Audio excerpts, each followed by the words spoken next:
অনেক দিন হলো রবিবারের দুপুরে সেরকম খুব একটা স্পেশাল কিছু বানানো হয়নি। ওই ঘরোয়া খাবার দাবারই খাচ্ছি। আমার এমনিতেও ঘরোয়া খাবার দাবার দুপুরে ভালো লাগে, তবে আজকের দুপুরটা ছিল একেবারে মেঘলা, খুবই ঠান্ডা ঠান্ডা। তাই জন্য মনে হচ্ছিল আজকে একটু অন্য ধরনের কিছু রান্না করি। তাই প্রথমে মিক্সির মধ্যে পেঁয়াজ আর কাঁচা লঙ্কা বাটা হলো। তারপরে ওই পেঁয়াজ কাঁচা লঙ্কা বাটার সাথে ধনেপাতা পুদিনা পাতা দিয়েও ভালো করে বেটে নিয়েছি। তারপর চিকেনের মধ্যে বেটে রাখা মিক্সারটা, টক দই, ধনে গুঁড়ো, জিরে গুঁড়ো আর একটু গরম মশলা, আর প্রথমে তো নুন, হলুদ আর একটু গোলমরিচ গুঁড়ো দিয়েছিলাম। তারপরে খুব ভালো করে ম্যারিনেট করে কিছুটা টাইম রেখে দিয়েছিলাম।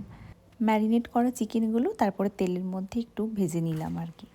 তারপরে তেলের মধ্যে একটু ফ্রাই করে নিয়ে রোস্ট করতে হবে। এই রোস্টেড চিকেনটাও কিন্তু ভীষণ টেস্টি লাগে। এভাবেও কিন্তু চিকেনটা খাওয়া যায়। আসলে না, ঠান্ডার দিনে মেঘলা মেঘলা ওয়েদারে এরকম রোস্টেড বা তন্দুর চিকেন সত্যিই খেতে খুব ভালো লাগে। অনেক দিন থেকেই একরকম ইজি রান্না করছিলাম, তাই আজকে ভাবলাম একটু ডিফারেন্ট স্টাইলের, ডিফারেন্ট টেস্টের কিছু রান্নাবান্না করে খাওয়া যাক।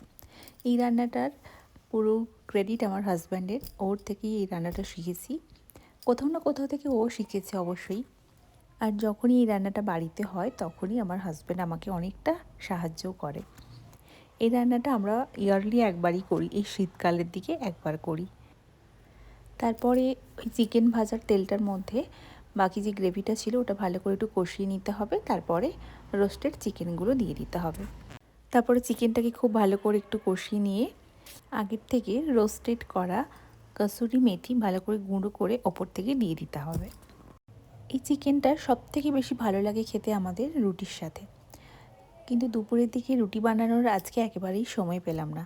তা নাহলে কিন্তু অবশ্যই রুটি বানিয়ে নিতাম। তাই আজকে একটু জিরা রাইস টাইপের বানিয়ে নিলাম, খুবই অল্প সময়ের মধ্যে, ইজি প্রসেসে। রবিবার দিনটা এমনিতেই অন্যান্য দিনের থেকে সব কাজে কিছু না কিছু একটু হলেও লেট হয়, অত তাড়াহুড়ো থাকে না, ধীরে সুস্থে। তাই সময়টা এদিক ওদিক একটু হলেও খুব একটা অসুবিধে হয় না, ম্যানেজ। তোমরাও এই রান্নাটা বাড়িতে অবশ্যই ট্রাই করো, ভীষণ ভালো লাগবে। এখন তাহলে লাঞ্চটা সেরে ফেলি। ভিডিওটা এখানেই শেষ করি। তোমরা সবাই খুব ভালো থেকো, সুস্থ থেকো। Bye bye.